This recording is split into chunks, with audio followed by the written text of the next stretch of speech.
The early 1800s consisted of mostly farmers living on and near the river.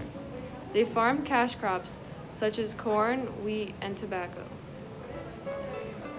The invention of steamboats increased trade and travel up and down the river. The first successful steamboat used on the Mississippi was the New Orleans in 1811. Steamboats brought a prosperous era to the river, economically that has never been seen by these Americans. Before steamboats, however, settlers and traders used keelboats to travel. Keelboats were long, slim rafts worked by big paddles.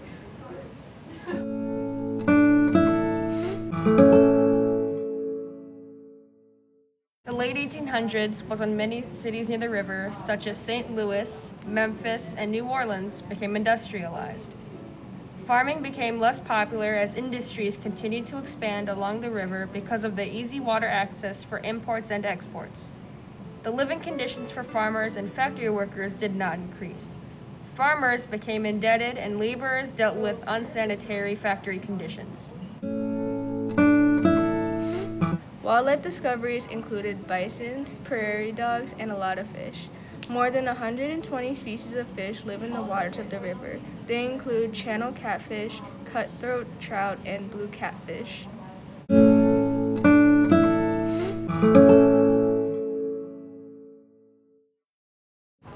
Many African Americans escaping slavery lived on the upper banks of the Mississippi. The river was considered the getaway.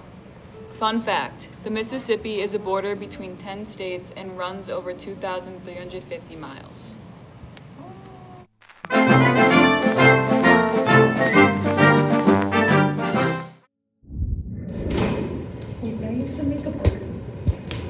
Thank you. Hi, we're here with Bob the farmer and Sam the factory worker to discuss about their life in the river. Howdy. Thanks for having me. So what was life like by the river? It was very difficult. I'm constantly fighting for survival. I'm constantly trying to get food. It's very damp weather. Yeah, do you want to take it from here? Factory work is definitely rigorous. I wouldn't say that it's not terrible, but it's definitely not my favorite. But I'm definitely grateful to be able to work in a factory and make a living for my family. Survival for me is not really my biggest concern. Just by the fact that I work in a factory, I make enough money, just enough. I make enough money to get food and have a small home. As of right now, I live in a tenement building. It's enough for me and my family. It's definitely small, but it's enough. That sounds really nice. Thank you. It all just depends on the crop, you know. I don't know if it's gonna be good, I don't know if it's gonna be bad. Right now, I'm mainly farming cotton and a lot of other cash crops. And yeah, I don't know. It's really scary sometimes to not know when I'm gonna get my next meal. But we're barely surviving, but we're there. So I'm very grateful to God. You're tough. Grateful to God. Love Him. Well, do you think that living by the river is practical Yeah. for both of you? I think farming's all I've ever known. It's all I ever will know. So the soil's pretty fertile by the river, so it's pretty good for farming most years. And I think it's most practical for me. You know, I would have to say the opposite. I used to be a farmer, and now that I live in a building and I work in a factory, my whole life has changed, you know? So many industries are coming around, and I think city life is way more practical than farm life. But What, man? What? you were able to get the education. I wasn't. My parents were fortunate. So city life is more practical. It's not more practical, It's definitely more practical.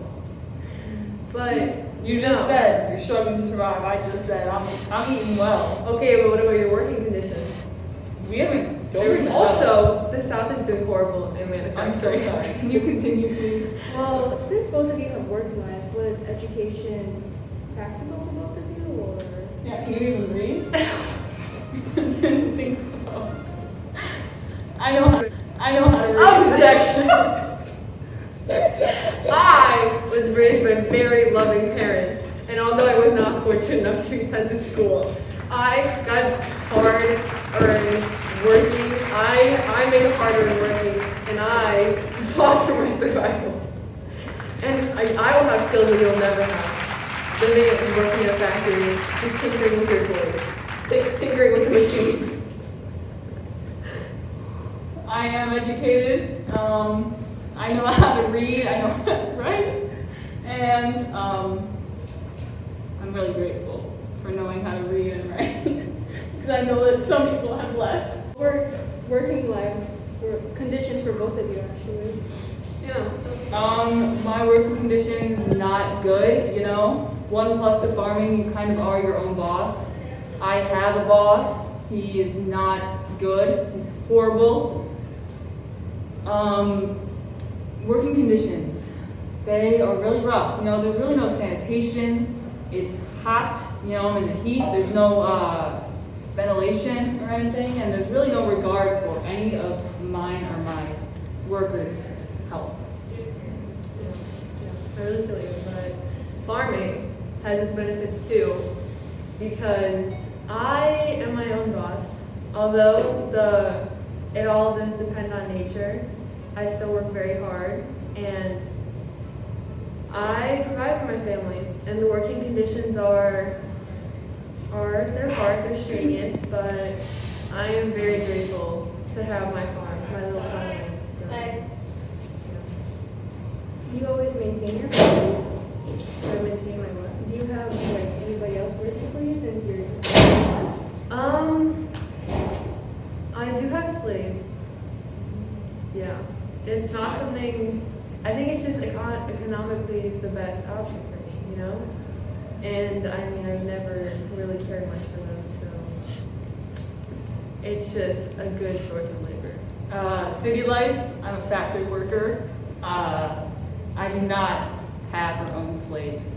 I used to, my parents— Can't afford them. We're not here to talk about income, I'm just kidding. I don't have slaves and I don't own slaves. My parents did. I used to when I was a farmer, but I migrated. I do not own slaves anymore.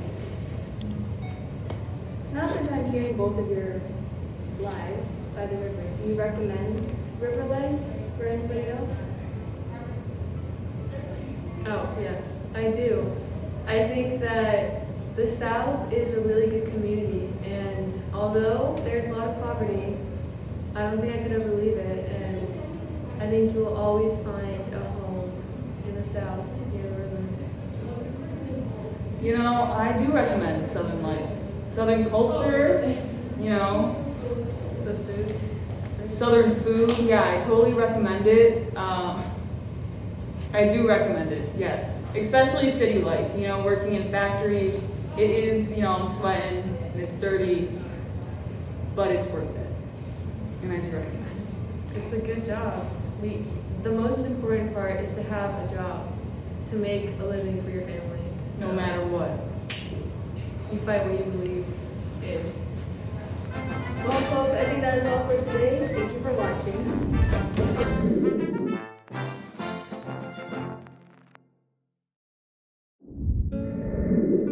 The map shown here is the route of Huck and Jim throughout the book. They start in St. Petersburg, which is highlighted in purple. They then begin their journey down the Mississippi River. They stop many times periodically throughout the book. However, they end up making it to Phelps Farm, which is highlighted in blue.